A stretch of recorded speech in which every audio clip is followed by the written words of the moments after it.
Olá, seja muito bem-vindo ao canal Conceitos Teológicos, Rafael Cardoso, 3450. Chegamos, amados irmãos, ao final de mais um trimestre. A lição de número 13 nos fala sobre a necessidade de avivamento no século XXI. Uma nova geração clamando pelo poder do Espírito. Será que hoje ainda é necessário nós clamarmos por avivamento? Será que nos dias ao qual nós estamos vivendo, onde em cada canto, em cada bairro, em cada esquina tem uma igreja, nós vemos crentes em todos os lugares, precisamos ainda clamar por avivamento em nossa nação? Será que não está ocorrendo neste exato momento um grande mover de Deus sobre este país? É que nós vamos estar vendo nesta lição, uma lição muito profícua, uma lição de uma profundidade de grau extremo. Pois bem, este quem vos fala é o teólogo Rafael Cardoso e hoje vamos estar de forma bem humilde e didática tratando sobre este assunto tão polêmico e tão importante, nevrálgico para os nossos dias. Para não ficarmos em nossas palavras, vamos já para o texto áureo, baseado no livro de Atos, capítulo 2, verso 17. Você vai estar lendo aí na sua casa, no aconchego do seu lar, bem como o texto de referência ou leitura em classe está baseado, segundo a leitura, no livro de Abacuque, capítulo de número 3, versos 1, 2, 17 e 18. Mas o que nos chama a atenção é o verso 2, ao qual gostaria de ler com você. Ouvi, Senhor, a tua palavra e temi. Aviva ao Senhor a tua obra no meio dos anos. No meio dos anos notifica. Na ira, lembra-te da misericórdia. Misericórdia. Que o Senhor possa nos ajudar a que haja um avivamento sobre o nosso país de fato profícuo. Por quê? A lição, vamos tratar, de certa forma, da etimologia da palavra. A lição nos procura falar sobre a necessidade de avivamento. Trazendo o que a lição nos propõe, o que é uma necessidade? O que significa o termo? Vamos, a grosso modo, tratarmos sobre o que é uma necessidade. Necessidade é algo essencial para a sobrevivência humana. Vamos imaginar que hoje você almoçou, creio que você tenha almoçado. É essencial que você almoce, jante, para que o seu organismo absorva os nutrientes para a sua sobrevivência. Precisa de vitamina A, vitamina B, vitamina C, vitamina D e outras vitaminas no seu organismo, ao qual são ingeridas na sua alimentação. E é essencial que você se alimente para que você esteja de pé, tenha condições de trabalhar, tenha condições de estudar, tenha condições de falar, tenha condições de andar. São coisas necessárias à sobrevivência humana. Isso é uma necessidade, né? Para sobreviver, você precisa comer, você precisa almoçar, você precisa jantar. Há uma necessidade que precisamos de beber água, é uma necessidade que o nosso organismo precisa. Então, a necessidade é algo essencial para a sobrevivência humana. E dentre muitas necessidades, nós temos uma necessidade primais, uma necessidade nevrálgica, uma necessidade maior, que é a necessidade de Deus. Cada um de nós que aqui estamos nesta terra, necessitamos de Deus. O problema é que hoje, esse é o grande problema, é que podemos conceituar ou dizer que todo mundo diz ter Deus. Este é o grande problema. O maior problema é que todo mundo diz ter Deus. Você vai pregar para alguém e a pessoa fala, eu já conheço, eu tenho Deus. Todo mundo diz que tem Deus.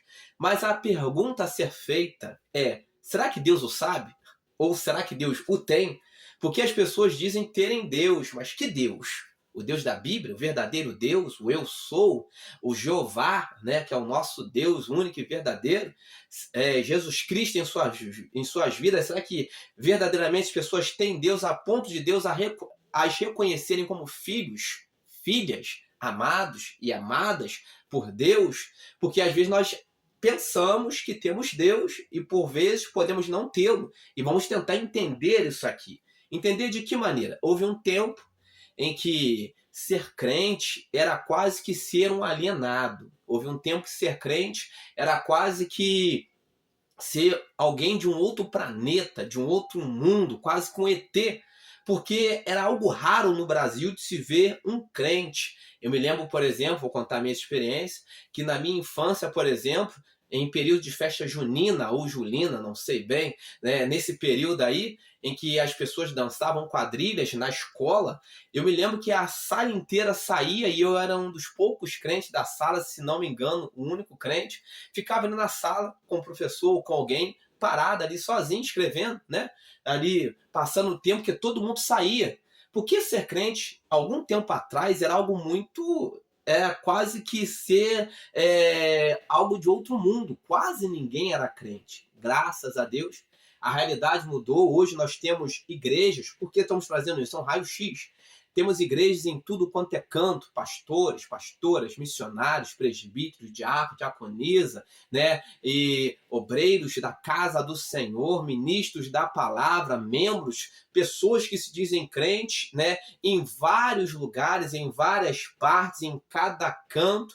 Hoje eu posso dizer que em cada esquina tem uma igreja, em cada lugar, né? Em cada vila, em cada vilarejo, em cada lugar no morro, ou lugar nas cidades, nas grandes metrópoles, nós encontramos uma igreja praticamente em cada esquina. Há lugares que a igreja é uma igreja aqui, a outra de frente, há lugares que a igreja aqui, a outra do lado, né?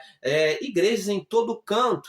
Mas a grande pergunta, ou a grande apória neste momento, temos tantos crentes, tantas igrejas, mas e a vida com Deus? Será que esse número de crentes, né, esse número de igrejas tem formado, vamos dizer assim, um número de crentes qualitativo, de qualidade na casa do Senhor?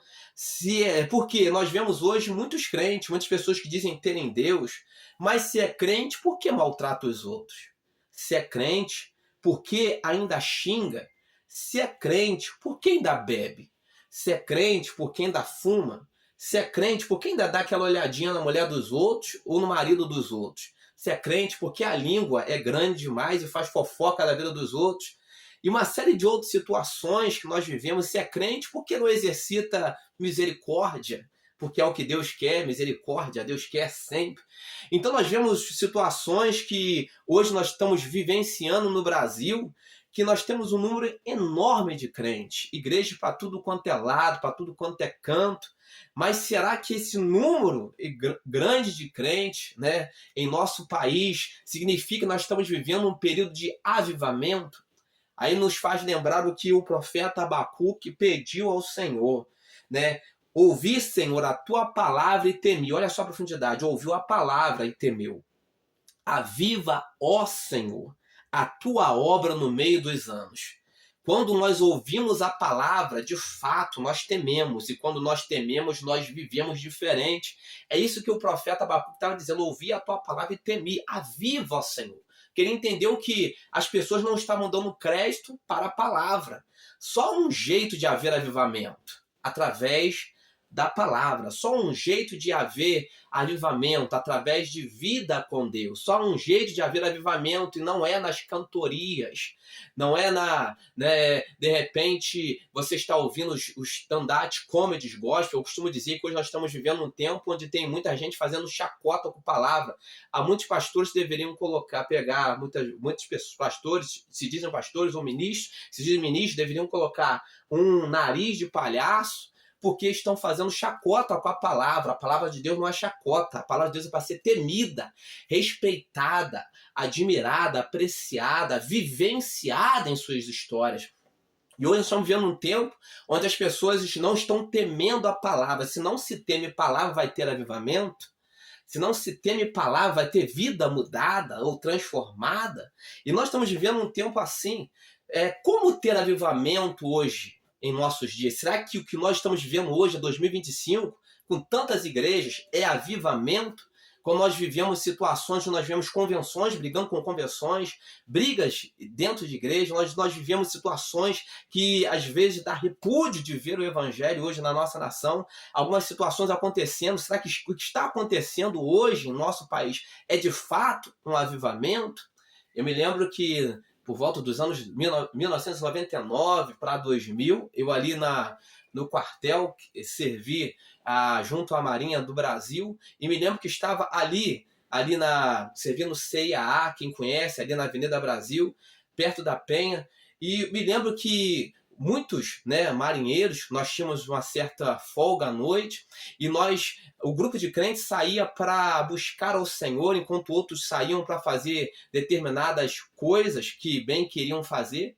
E aquele, podemos dizer assim, grupo de crentes que saíam para adorar ao Senhor, nós fomos marchando. Quem conhece ali a Avenida Brasil, CA, vai entender. Nós íamos andando até a Penha, a Avenida Penha ali, e nós fomos até uma conceituada igreja, né, a igreja do pastor, um grande pastor, né, que nós respeitamos, o pastor Silas Malafaia, e nós fomos numa quinta, que costuma ser Quinta da Vitória. Nós fomos ali, aquele grupo de marinheiros, fomos lá e assistimos aquele culto gostoso. Haviam cantores, né, a igreja estava lotada, era sempre muito bom, e é sempre muito bom estar num lugar lotado, num lugar onde nós vemos muitas pessoas, e parecia, né, que estava acontecendo muita coisa, né, muita coisa gostosa acontecendo, a presença de Deus é muito gloriosa. Aí nós estamos uma terça-feira, se não me engano, para ir. Nós chegamos ali e nós tomamos um susto, porque era um culto de oração. E nós vimos que aquela igreja de quinta-feira que estava lotada, numa terça-feira dava para contar, talvez 10 pessoas no culto de oração, não tinha ninguém, a igreja vazia. E nós, se fizermos a reflexão hoje, para as nossas igrejas hoje, não estou falando da igreja dele, estou falando das igrejas hoje, culto de oração, quantos membros tem na sua igreja? Dá para contar. Consagração, quantas pessoas vão? Dá para se contar. Então como é que nós vamos dizer que há avivamento em nosso país se o povo não gosta de orar? Não há avivamento sem oração, não há avivamento sem palavra. Eu me lembro que uma determinada irmã contava uma história, uma irmã bem anciã, com bastante idade. Ela dizia que na juventude dela, quando ela era muito jovem ainda, ela era líder da juventude. E ela dizia algo bastante interessante, que hoje nós precisamos trazer para os nossos dias. Ela dizia que no ensaio da juventude, eles tiravam meia hora de joelhos de oração. E ela falava assim, quando tirava meia hora de joelhos de oração, quando nós íamos cantar no culto, vidas eram batizadas com o Espírito Santo, jovens eram batizados com o Espírito Santo, Deus revelava, Deus fazia, a igreja, Deus tomava a mocidade, Deus tomava a igreja, a glória descia, porque antes havia uma preparação, oração. Hoje, o que nós vamos fazer para Deus? Nós nos preparamos em oração. Hoje, o que nós vamos fazer para Deus, nós nos preparamos para fazê-lo. Então, como é que nós vamos dizer que estamos vivendo um momento de avivamento se a igreja não ora?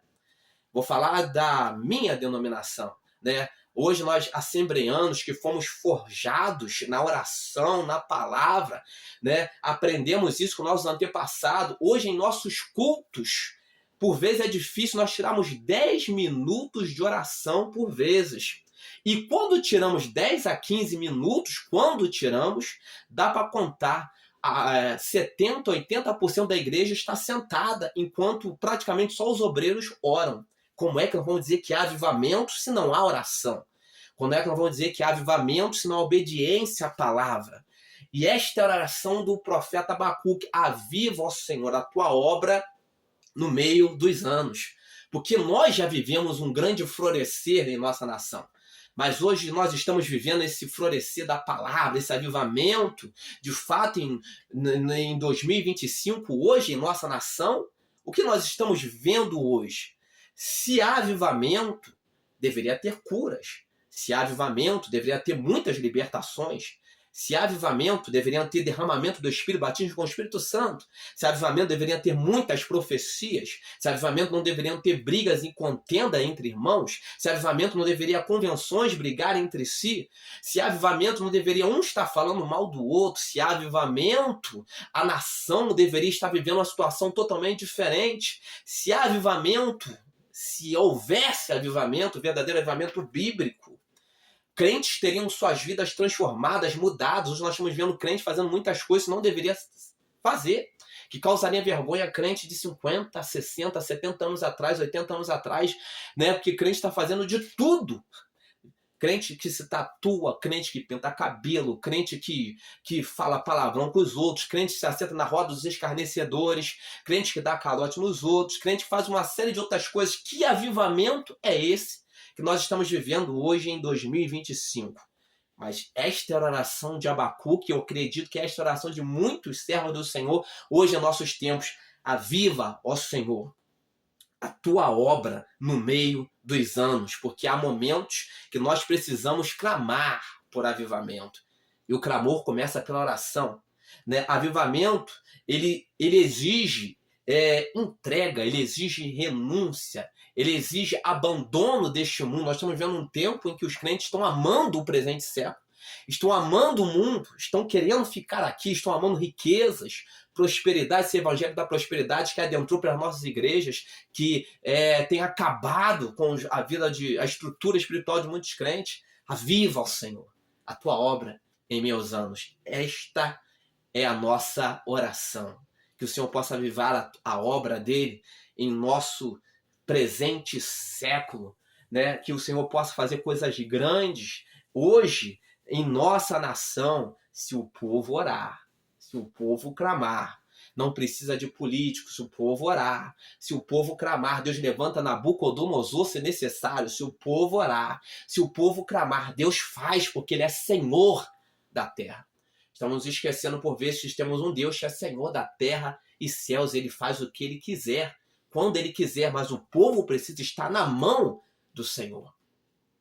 Que Deus abençoe a sua vida, a sua casa, que haja avivamento no seu lar, que haja avivamento na sua família, que não sirvamos a Deus apenas de lábios, mas com vida e postura, porque quando fazemos isso, de fato, fomos avivados. Este quem vos fala é o teólogo Rafael Cardoso. Gostaria de pedir que você deixe o seu like, se inscreva em nosso canal e nos ajude a propagarmos palavra de verdade. E se você gosta de ler, estamos aqui apresentando nossos livros. Este é o livro A Predestinação sob uma perspectiva calvinista. Temos Gênesis para teólogos, Êxodo para teólogos, Introdução à Escatologia, tudo na loja da Unicrep. Vai estar chegando aí no conforto da sua casa, vai estar fazendo a sua encomenda.